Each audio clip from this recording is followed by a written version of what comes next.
Live, Laugh, Larceny discusses true petty crimes that may be disturbing to some. Or could be easy listening to all you psychopaths out there. All stories are based on actual events, but details may vary. Listener discretion is not advised.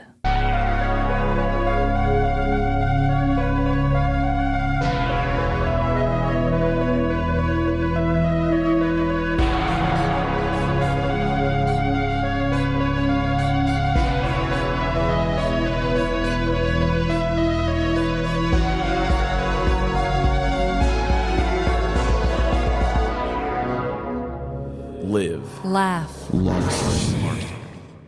Welcome to Live, Laugh, Larceny, the reusable condom of podcasts. Wow, Trevin. And this is Trevin. And I am Amanda. You are feeling some type of way, I can already tell. Yes, I am. Sorry, just an intro hasn't caught me off guard like that in quite some time. Yeah, I've been trying to cook up some new ones and just have a wide variety. Well, you sure did it. So, Trevin, Yes. my darling, what is your dreadful dilemma this week? My dreadful dilemma is a pet dilemma. Okay, go on. I feel like I haven't had a pet dilemma in a while, and mine is actually about my OG that you were gassing up a little bit before we started the show. Mr. Boots. Okay, yep, he's the boss. I said he is the boss of the household. So Mr. Boots used to be an indoor-outdoor cat in between his original home and us, and he used to get beat up a lot, and then they were like, we can't keep taking care of this indoor-outdoor cat who gets his ass kicked all the time, so then I adopted him. And he still likes to go outdoors, and he's actually pretty good at it. He walks out. I think you've seen him outside. Yeah. He just kind of basks in the sun, and he moves pretty slowly, and it's very cute. He takes his time. He mainly just wants to go outside and like flip on his back and roll around. Yes. Yeah. But he will get adventurous after a while, and you have to kind of stop him. So Emily's really been going up to bat for him. She says, he wants to be indoor-outdoor. I can tell he's sad. I mean, you heard him crying on the steps before we came down. Yeah. He goes, oh. He's just thinking back on better times. I'm always telling Emily, no, Boots does not like limitations. He'd get himself killed. So she got him an air tag and got him a nice collar and was just like, we need to trust Boots a little more and give him a chance. Yeah. So we started giving him a little more of a chance. We would kind of walk away for a minute, not watch him so closely. In the back, we have a large deck and a pretty good-sized backyard. Yeah. And he usually just kind of lays on the deck or goes under the deck and just hangs out in that one spot until he gets tired and tries to leave, it takes him about 20 minutes or so, which is a nice time to enjoy the outdoors. Yeah. So Emily's been on his side, and I was doing something, I don't remember what, and Emily runs in and says, oh my God, Boots is in Luca's yard. Luca is this dog that's to our left. It's that kind of German Shepherd-y looking dog. Yeah. She's like an all-tan sort of, without the markings of a Shepherd, but some sort of a mix in there. Okay. She's a big dog, and she barks at Boots anytime she sees him in the yard. So she doesn't seem to like him very much. All I wanted to say was like, I told you! So I run outside. I'm wearing these red Hawaiian shorts with red flowers all over them. And an oversized gray-stained Batman t-shirt. Oh my God. I don't match or look good in the slightest.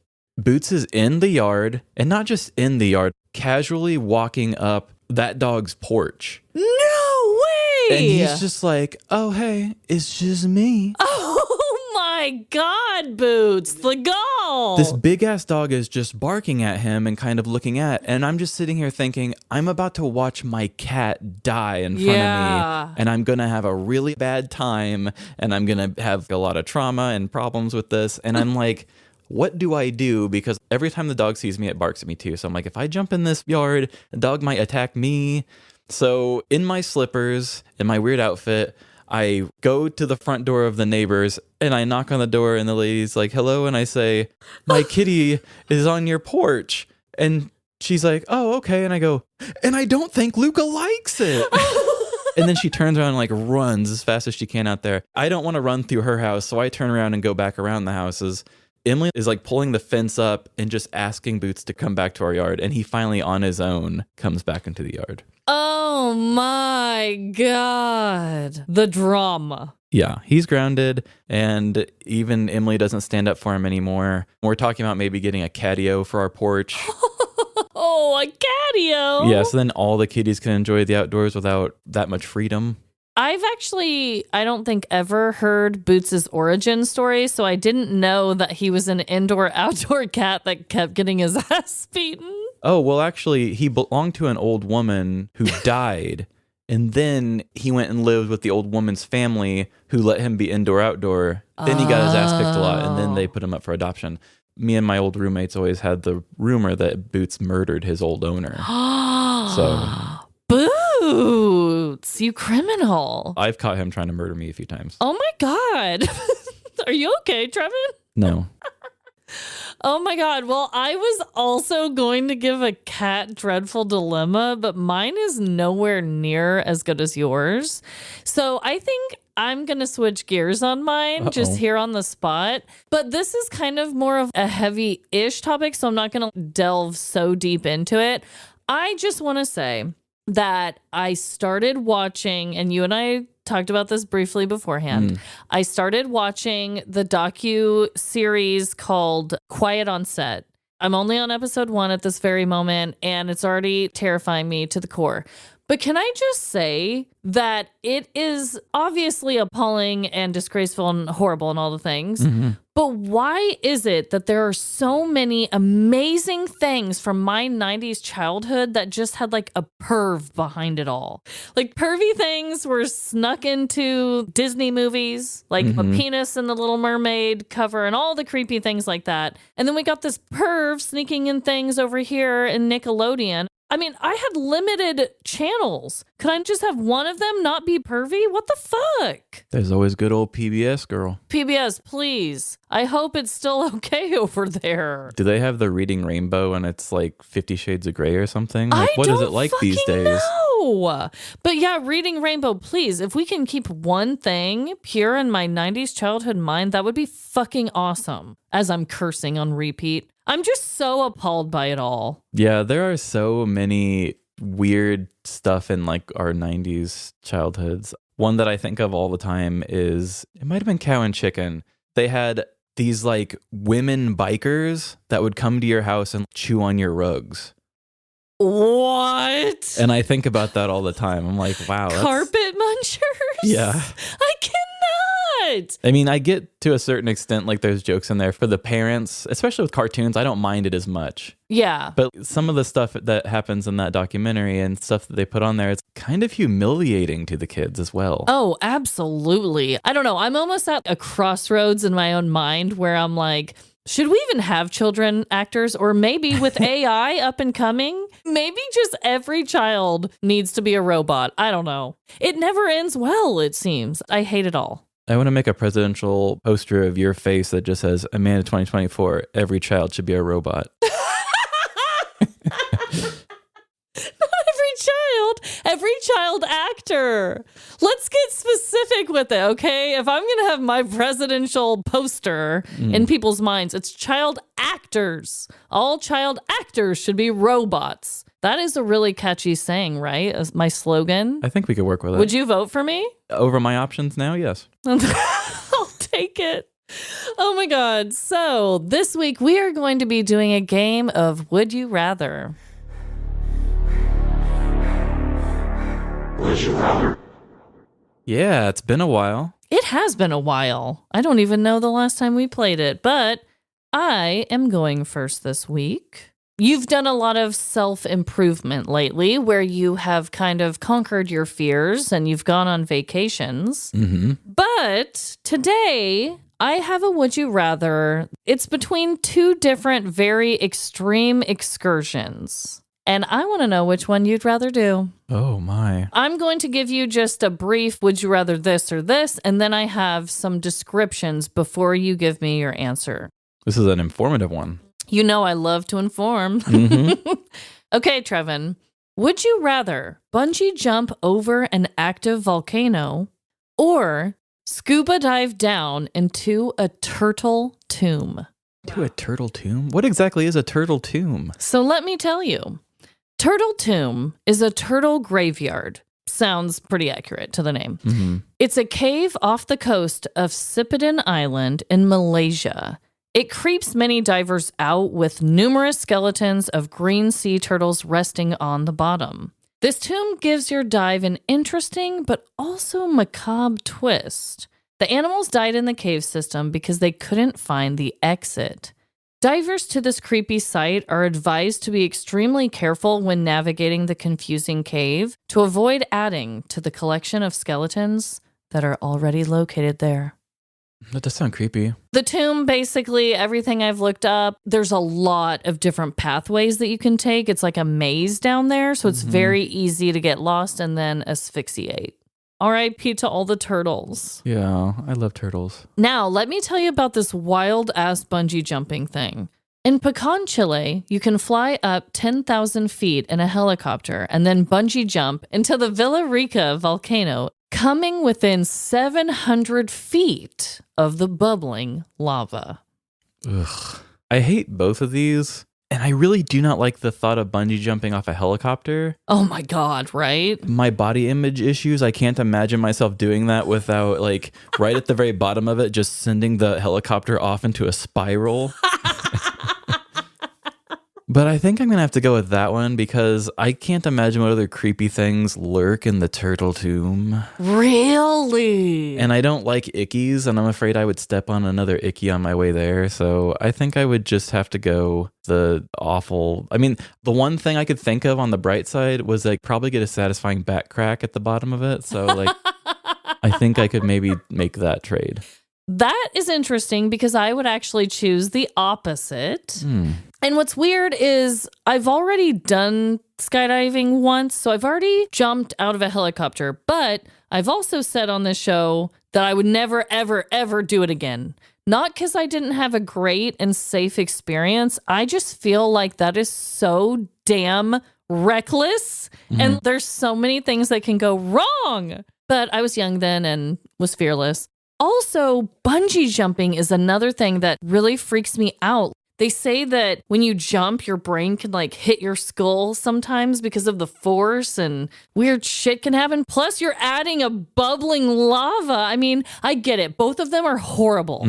Horrible. And trust me, I can name off horrible things about the turtle tomb as well. You could die. You could asphyxiate. You could get lost. You could Poison drown. snake. Yes. I mean, Ursula could be down there for all we know. You know? The Descent. Things. Oh, God. I've never seen that full movie, but I remember the trailer. So I yes. remember the trauma. I remember that would be really scary too, but I'm going to have to go with the turtle tomb. Can I just pivot after everything I've said and say turtle tomb too? Nope. You are diving into the lava. Damn it. Okay. It is too late. You're doing it tomorrow. I've already signed you up. Well, I'm not paying for it, so that's at least your loss. So my would you rather is not as informative. Okay. So I'm going to ask you, would you rather have the ability to eat whatever you want and it always be exactly your nutritional need, or only need to sleep 1 hour a day? Wow. These are really good ones this week because I feel like both of them are really hard. I feel like as much as I hate that this is my answer, I think I would want to only sleep for an hour. Okay, so what would be your main driving reason? I guess just because I'm kind of one of those people, and it's unhealthy. That's why I hate that it's my answer. Like, I know that I shouldn't feel this way because sleep is a beautiful, healthy, amazing thing that we all need to function.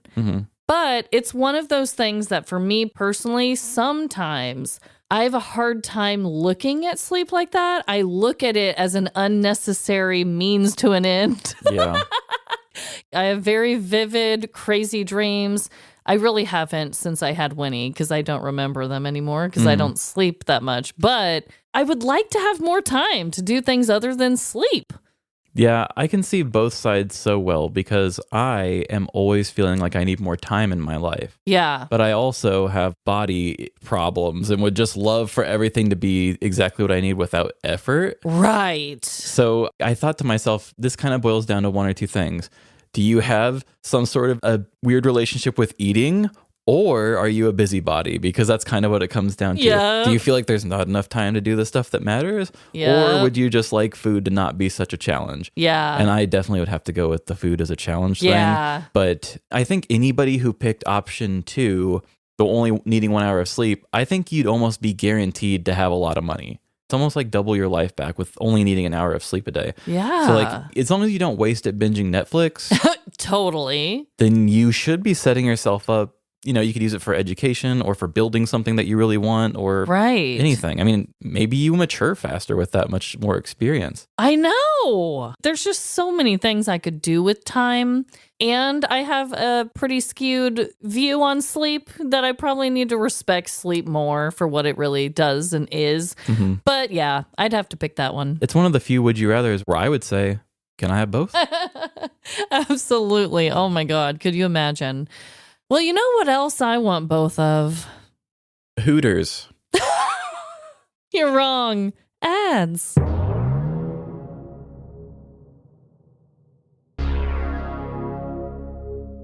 And we are back, and it is my week to go first. Story. Story time. My story is from the news, and I think I've only had this happen maybe 1-2 other times, maybe. Mm-hmm. But this only had one article on the entire thing. Ooh, this is a deep dive. I scoured and searched for more articles on this. I wanted more. However, I'm going to give this news site a big shout out because I was able to get a ton of info just from the one article. So I was very, very grateful. They must have just did it so good that nobody else was even going to come close. They're just like, I'm not going to try. Maybe that's it. But the site is yourconroenews.com. Conroe is a town in Texas. Okay. Well, shout out to yourconroe.com for having this for you. Honest to God. And for all of us. I mean, without it, this story would not exist. So, here we go. In case you didn't already know, it's tough being a woman. You carry a general level of fear everywhere you go. The world feels like it isn't made for you. And the pockets on our clothing can barely contain a small cell phone. I mean, seriously, toddler boys get larger pockets than grown adult women. Hell, when a boy becomes a teen, there's a high chance he's already making more money than the mother that raised him. Our products cost more, and our bosses pay less, and we bleed out slowly each month, only to revive once more to handle everyone else's problems. What the fuck do you want? It's a wild ride of multitasking madness, requiring many tools, yet providing the tiniest of pockets to put them in. It only makes sense that a woman could snap, becoming a petty criminal. 40-year-old Anastasia Parthenia Lindsay was a woman with a long name and even longer history of petty crime in the year 2018. Living in Conroe, Texas, life felt unfair and oppressive. So to ease the stress of it all, Anastasia enjoyed taking long drives, watching funny movies, or committing small crimes. Her illegal hobbies were only activated on really bad days, and luckily, she hadn't had one of those in years. She had been arrested previously for stealing some electronics and apparel in the past, but that was only after she saw how expensive a pair of non-see-through leggings cost. Worth it. She had also been charged with a driving while intoxicated offense back in 2015. But what the officer didn't realize is she was only trying to wind down with a long drive and a bottle of wine. Since then, Anastasia had been on her best behavior and tried her best to let the difficult parts of being a woman roll off her overworked back. Yet, Waking up on a cool November day, she had no idea just how hard it would be to contain her illicit instincts. She started the day off running errands, placing a facial lotion and foundation in her cart at a local beauty store. But Anastasia nearly choked when the cashier said, "That'll be $500. After scanning the 2 items. She collected herself in order to put the overpriced items back and walked out of the store with her dry and patchy chin held high. Next on the list was the grocery store, where luckily she only needed a few small items. However, once inside, she was immediately approached by an unknown male, stating, "Nice melons you've got there, and I'm not talking produce," before winking and carting past her. Later that day, Anastasia took her dog out for some exercise and to clear her mind. But even at the dog park, she was catcalled. The day had already been too much for Anastasia to bear when she felt the all too familiar feeling of indigestion and period cramps. Oh no. Being out of all necessary supplies, she rushed back out to her local Walmart. Quickly collecting some tummy meds and tampons, Anastasia felt another sensation bubbling from deep down within. But this wasn't an urge to pass gas or to cause a cleanup on aisle 9. This was a deep desire to steal. After everything she had been through that day, it didn't seem right for her to be charged an extra pink tax on her required items. Determined, Anastasia quickly looked around before placing the feminine hygiene items and a box of acid-reducing medicine inside of her purse. She then left her cart behind in the sympathy card section and headed towards the front of the store. She had almost made it out when she was stopped by a male and female Walmart employee. "Stop right there!" The pair in matching blue vests stepped in front of Anastasia and introduced themselves. "We are Walmart Asset Protection employees, and we're going to need you to come with us, ma'am," the male employee stated as he grabbed her purse. Anastasia pleaded with the employees to let her go and explained the intense day she had experienced. But no matter what she said, the pair continued guiding her towards a small door that read, "Security Office." Anastasia panicked. There was no way she was going to get in trouble with the law yet again.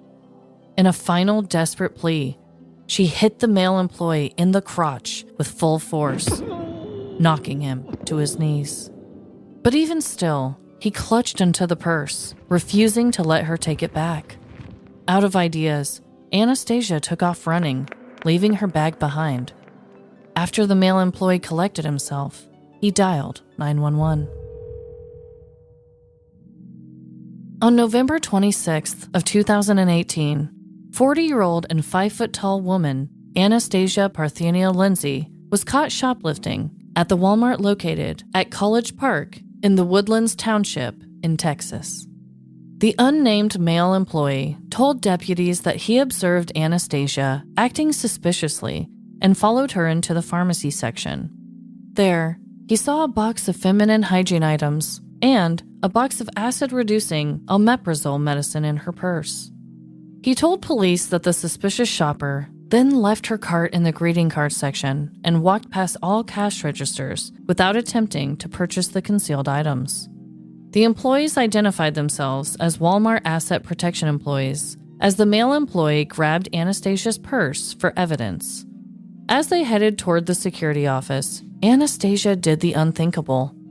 According to reports, Anastasia intentionally, knowingly, or recklessly caused bodily injury when her hand struck a male Walmart security employee's genitals. It was reported that the male Walmart employee then fell to his knees after being struck in the groin. Surveillance footage shows that once he was able to stand up, he called 911. Montgomery County deputies could not immediately locate Anastasia, but reviewed her purse, in which she unwillingly left behind. Inside the bag, authorities found a pay stub with her first and last name and her keys to a 2004 Toyota vehicle. Walmart employees later located the vehicle on the store's premises and had it towed away. Eventually, Anastasia was located, taken into custody, and held on a $3,000 bond. Once booked, it became clear that she had prior misdemeanor convictions in Harris County for theft more than $100 and less than $750. The items stolen were electronics and apparel. Records also showed a prior Montgomery County conviction for a November 2015 driving while intoxicated offense. Adding to her list, Anastasia was ultimately charged with second-degree felony robbery charges with no sentencing listed. Like I said, it's super tough being a woman.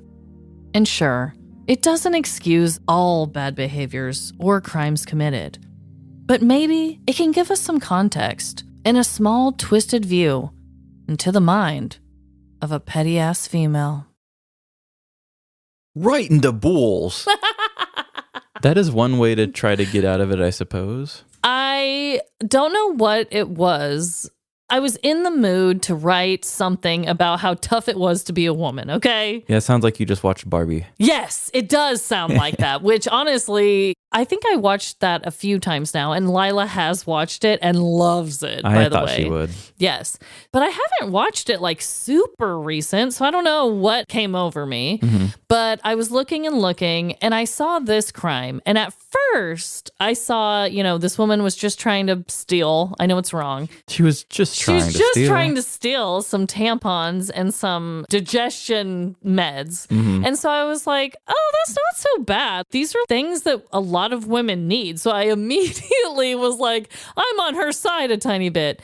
Then, of course, I looked into her rap sheet, which still doesn't change my stance on those items. I don't think they should be as expensive as they are. Yeah. That's why I threw in the pink tax thing. I had a lot to say today, and I just needed a story to tell it. Go off. But obviously, I disagree with a lot of her actions. She obviously has stolen many times before. Well, I can't say many. She only got convicted for one other time. Mm-hmm. But the fact that she was continuing to do this after being in trouble makes me think that this is something she just does maybe a little regularly. I don't know. Yeah, it seems less like a criminal act of feminism and more of just a way for her to scratch that criminal itch she already had. Yeah, exactly. I hope that came across. Like, I'm not obviously defending her. Sometimes I just think it's fun to take the role of, yeah, the criminal is completely right here, when it fits your narrative. But obviously, I do not think any Walmart employee should ever be assaulted. That is horrible. Yeah. I don't agree with any of her behavior. I'm sure your job sucks. I don't want you to get hit too.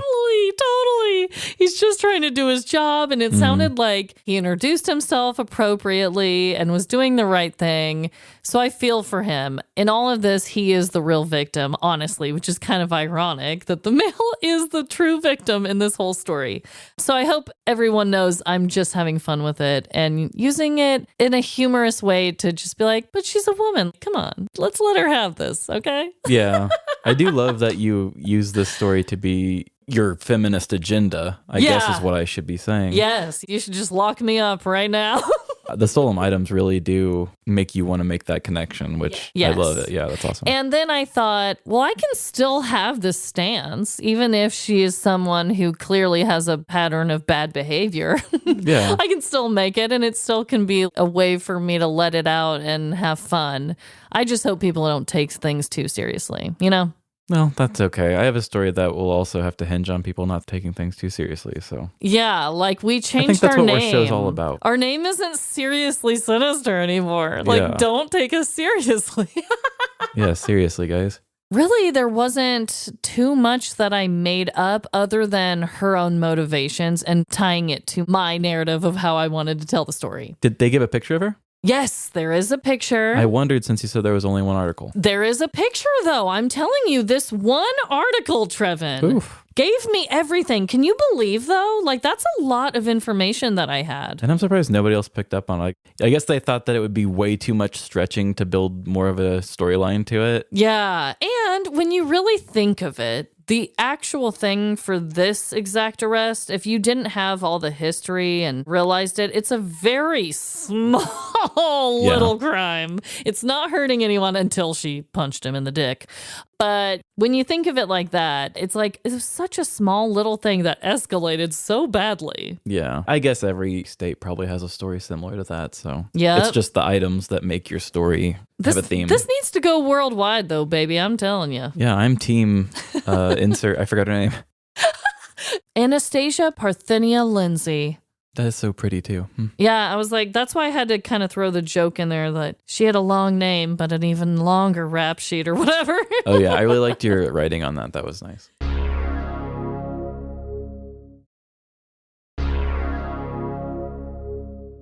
Well, this week I have a story from the news as well. A story from the very recent news. This is one that when I saw it pop up, I had to instantly tell you dibs on it. And then I had to stop the presses and say, Emily, listen to this headline. It gave me a great story idea. And I will say that some people might need a trigger warning for this. Oh, is this the one that you wrote? This is not that one. Oh, okay. I have another one that it's like, I'm so scared to do it. Oh, God. But no, this one will have a trigger warning because it will do a lot with hunting. Oh, okay. And some people get very offended by that. I totally understand it. I'm going to make a lot of hunting jokes in this. Yes, for the people who don't like to hear about, like the person who got mad about the raccoon dying in the story that was put down, maybe just get past this story then. Yeah, if you get offended by that, yes, I'm not trying to offend anybody. I'm actually making fun of the whole thing, but I got to jump in the world. See, we already have a connection. We are both afraid that someone's going to take what we say so serious, and we're just trying to have some fun. Let us live. So now that we've had that, I think this is a very fun story, and I'm very excited to share it. Can't wait. So here we go. In this society we've made ourselves, we humans crave and celebrate lavish behavior. Whether you're a middle-class person spending your life savings to get elephant riding lessons in Africa, or you're a privileged person using your social media to flaunt your belongings at those with less money. Look what Daddy got me. There's something powerful about rare and exclusive experiences. Part of the appeal in such privilege is the fact that it is just that, a privilege.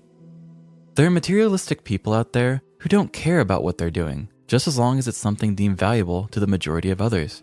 As if every special activity silently moves them up the rankings of who is better than who. While others, like me, love a particular thing so much that paying extra for a more elevated version feels like a grandiose display of affection. Say what you will about the different motives of prosperity seekers, but there is no denying that we are all, in some way, part of that group. Through targeted marketing, our low self-esteem, rich friends' Instagram feeds, and the influence of influencers, we all dream of feeling important and having others ask us what our life experiences were like. How often we actually get to enjoy these things is what truly separates us. This week, we're going to take a trip in the name of privilege, a long-distance adventure that will put our main characters face to face with dark science, never-before-seen monsters, and one sadistic madman behind it all. So consider this your warning. The rich text that follows comes at a cost.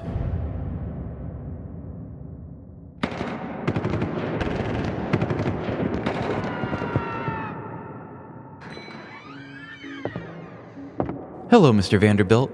I hope you and your guest enjoyed your wild feral hog hunting expedition on our ranch. My team notified me that you were having trouble hitting our moving livestock, so you opted for the Elite Executions package. Is that correct? Yes, I did. It seems the guns you all gave out here aren't calibrated to a huntsman of my caliber. But sir, you brought your own gun. Then I shall have my father call up Mr. Smith and Mr. Wesson immediately. I can't allow their inferior products to make me look like a fool. I will pay extra for you to keep the Elite Executions off my receipt, thank you. Of course. Sorry for the inconvenience during your time. I will go ahead and give you the staged badass upgrade on the house. We've got a large selection of backdrops for you to pose in any amount of masculine ways over the livestock you just hunted. Oh, here comes your guest. They can be in the photo too if you'd like them to be. Come on, Van. I told you this place sucks now. Let's just pay and go. My uncle Rutherford knows a guy with a rare hunting ranch that allows you to knife fight with a monkey. This place doesn't have any cool shit like that. I wish I had known about that sooner. Here's $40,000. Keep the change. I won't be coming back. Welcome to Ranch Prosperous Slaughter, a high-end hunting proprietorship for the rich and powerful. Throughout the year, members of the 1% travel from across the world to hunt big game in this safe and well-maintained simulation of danger. Here, everyone's a winner because the animals are bred for hunting, and success is just an item on the menu. For the past 20 years, brothers Brian and Ron have run this high-end establishment, living and breathing all things conservation. Each day would begin with the brothers performing soil and climate tests, optimizing peak comfort for the animals who were about to be murdered for sport. They transformed it all those years ago, and their job was to maintain the Serengeti feel on their giant slice of Texas.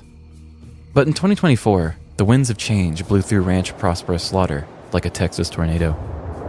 The clientele of their unethical death dealing grew tired of the legal side of rare game hunting.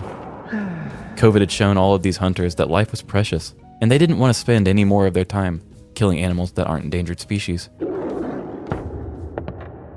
A monkey knife fight? The angry brother Ron said, coming from the back office.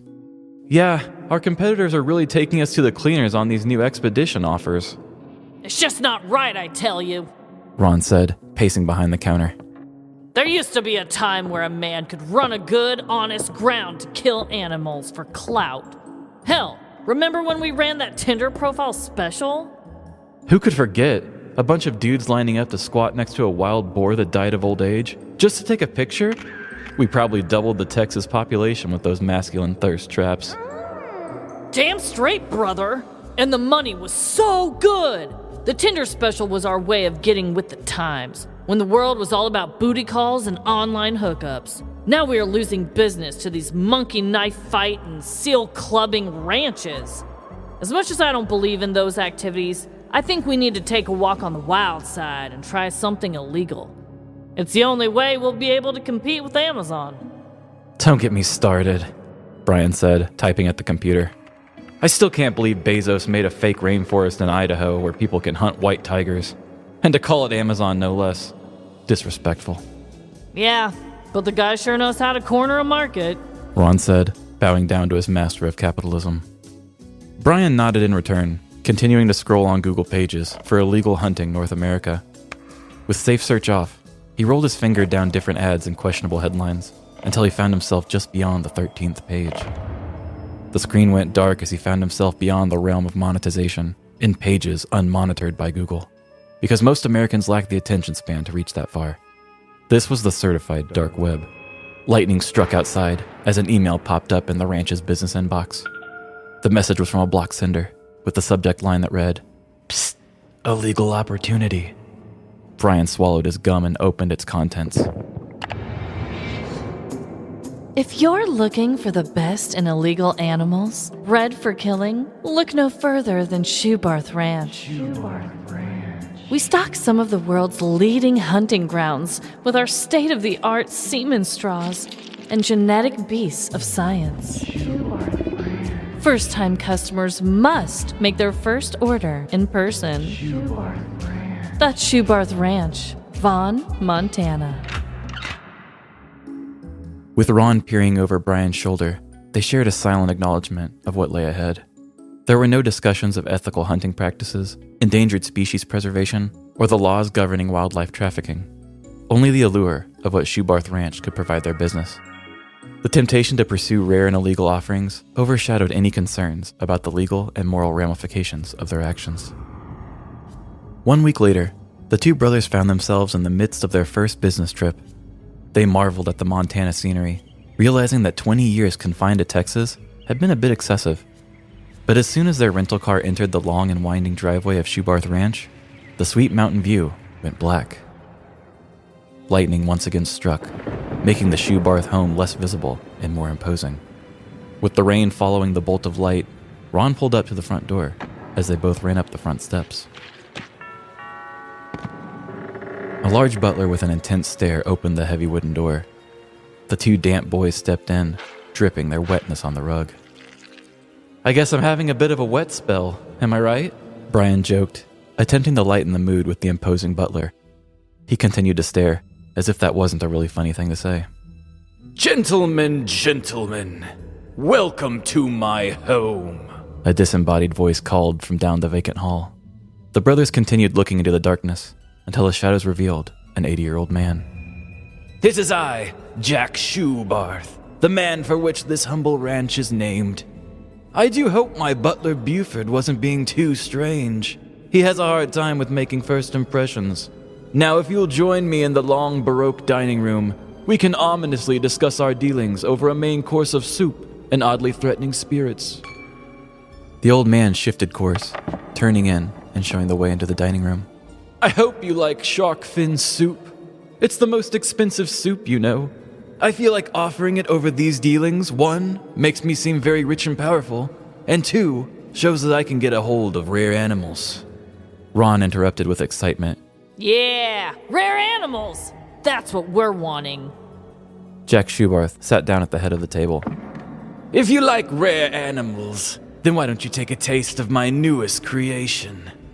He clapped his hands twice as the towering butler walked in and handed Ron a glass of milk. Ron took the glass of milk from the man's bratwurst fingers and immediately took a sip.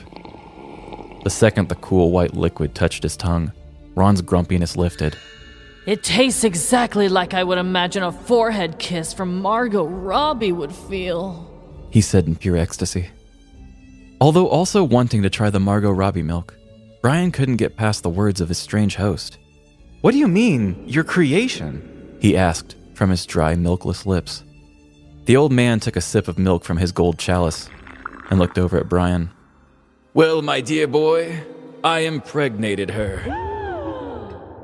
Oh, come on, you bunch of perverts. I'm a breeder, but I'm also a bit of a scientist.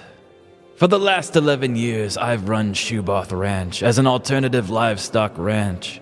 I import body parts from rare animals, send them off to be cloned into embryos, and then impregnate my own animals with them. With this change of genetic codes, I am able to create my own combinations by breeding regular animals with my rare, purebred clones. My God, you're mad! Brian yelled, slamming his fist on the table and shaking his soup. But it tastes so good, Ron added. But you, my little proprietor, I pass the savings on to you. For a ridiculous fee, I can supply your killing range with my large, never-before-seen creations for the wealthy to take photographs next to and then completely forget about. Aren't you tired of being beat out by the big guys and their monkey knife fights? Don't you want to fight fire with fire and get your hands dirty for once? These creatures will bring big money, and oh yes, they are illegal. If you don't mind leaving your soup unattended for a moment, maybe I can persuade you by letting you meet my most prized creation, my MMK. Mr. Schubarth stood up from his seat and took the men down the long, dark hallway and onto a back patio. Turn the lights on, Buford, he yelled as a giant spotlight switched on, illuminating the backyard. As soon as the lights hit the grass, a giant horned beast let out a frightened yet powerful yell. That's the biggest fucking sheep I've ever seen, Ron said over the animal's bleats. This is my baby, Mr. Ron, the old man stated. We call him MMK, or the Montana Mountain King. I smuggled the genetic material of a Marco Polo sheep from Kyrgyzstan, had an unnamed lab clone the embryos, and after planting 165 of those bad boys into different ewes, I managed to create one pure genetic male. I've used his seed to breed more hybrids that you can offer your customers, or I can just have him fill a briefcase up with his semen for you right now. The two brothers excused themselves to a quiet part of the patio to talk business. Brian was skeptical of the legalities and creepy nature of Schubarth Ranch, while Ron was willing to sell his children for another glass of its milk.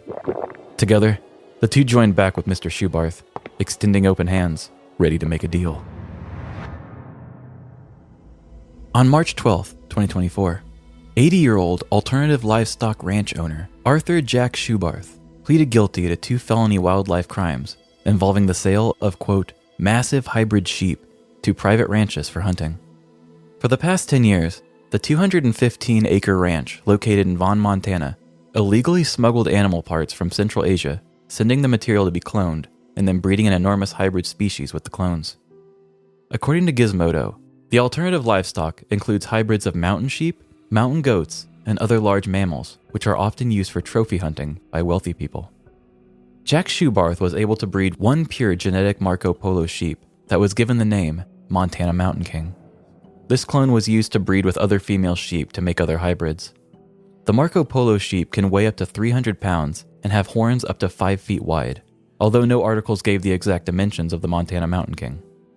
According to an indictment filed in February, sales included 37 straws of MMK's semen to someone in Texas, 15 artificially inseminated sheep to Minnesota, and even an offer to sell MMK's offspring, named Montana Black Magic, to someone in Texas for $10,000.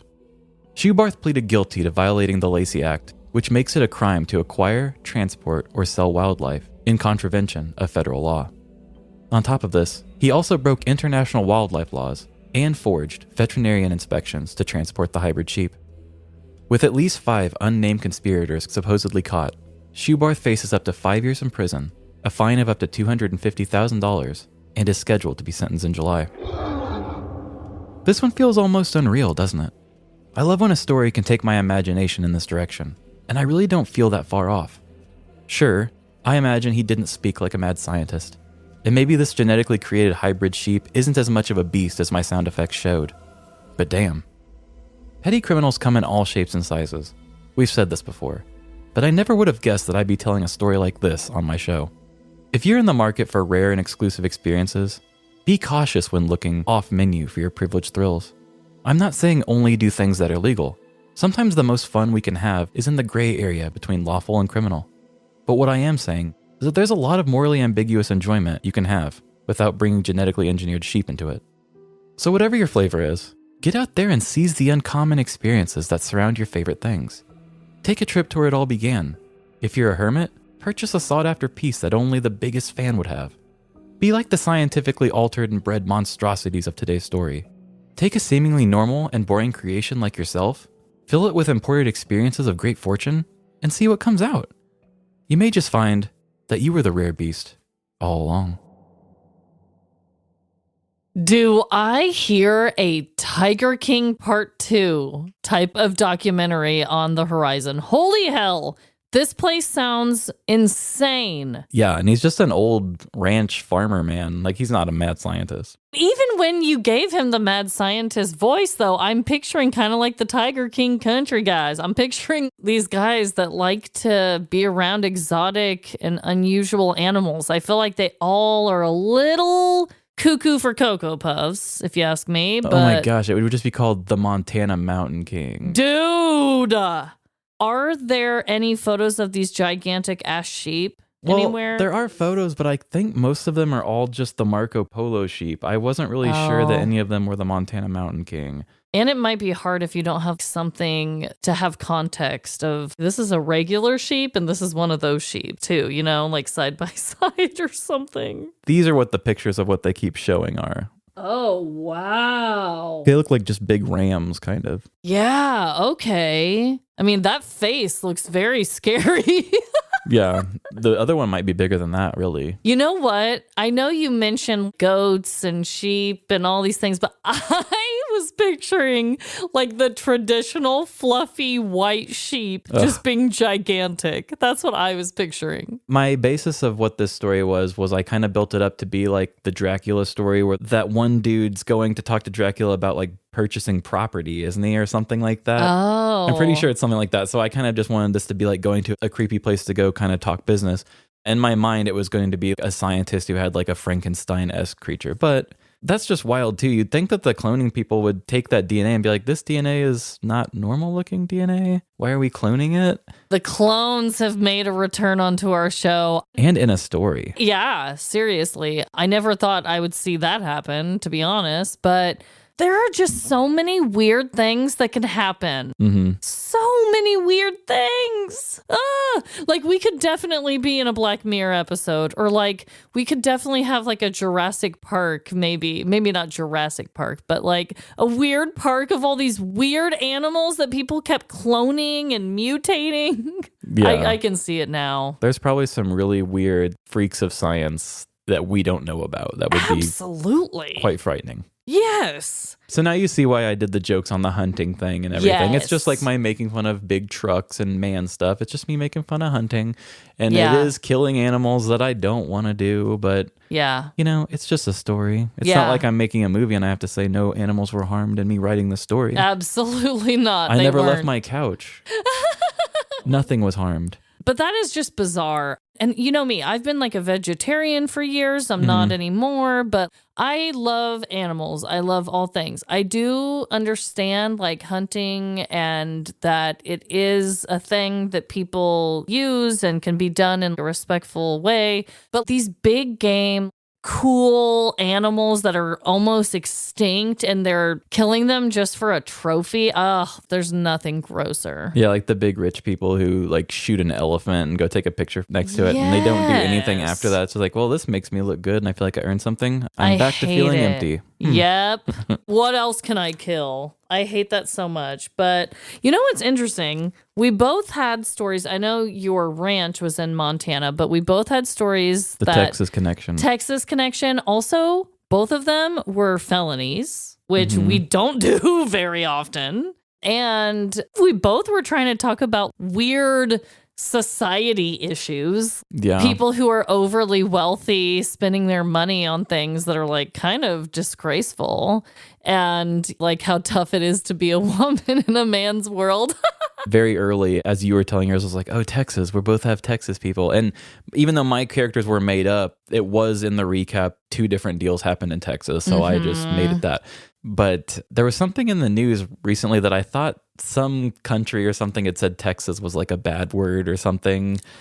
And I was just thinking, yeah, Texas has kind of been on my mind lately. So I really like the Texas connection, but I can't remember what the thing in the news was that I read now. Oh, interesting. Maybe I'm making it all up, but I don't know. No shade to any listeners in Texas. Hello and yeehaw. And I'm sure that your hearts are bigger than any other listeners because everything's bigger there. But It makes me think of SpongeBob.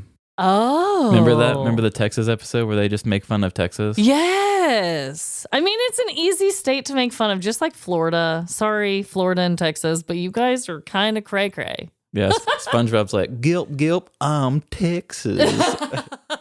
Well, just like when we were in Texas for the True Crime Podcast Festival, I didn't realize that there were like trucks that were specially made for Texans and shit like that. Yeah, the Texas edition. Yeah, there was a bunch of stuff that I was like, okay, this is what life in Texas would be. Yeah, I want an old, like, shitty falling apart Missouri edition. Exactly. We're not much better. Come on. No. But yeah, the Texas Hold'em edition of our episode, I guess you could Yeah. say. Yeehaw. Yeah, I hope everyone in Texas is doing great. Yeah, keep it weird in Austin. Oh, yes. Yes. I heard that Austin was actually the place to go if you go to Texas, right? That's what I've heard, too. Wow, there were quite a few connections there. And I hope that everyone out there is just having the best week. And remember, no matter the crime, big or small, in the end, we're all doomed. Doomed to be Texans. Oh, God. Bye. Yeehaw! We hope everyone out there that was traumatized about what was going on in the 90s can come along and have a laugh with us. Thanks for listening to our show. And after you're done having your 1 hour of sleep a day, why don't you spend the rest of your 23 hours stalking us on social media? You can find us on Facebook, TikTok, Instagram, or Threads. Live, Laugh, Larceny. And have you ever dick punched a Walmart employee? If you have, send us your petty crime stories. livelaughlarceny@gmail.com. And give our show the same rating you would give any of your rare and exclusive experiences. 5 stars across the board. Rate our podcast on Apple, Spotify, Good Pods, or wherever you rate podcasts.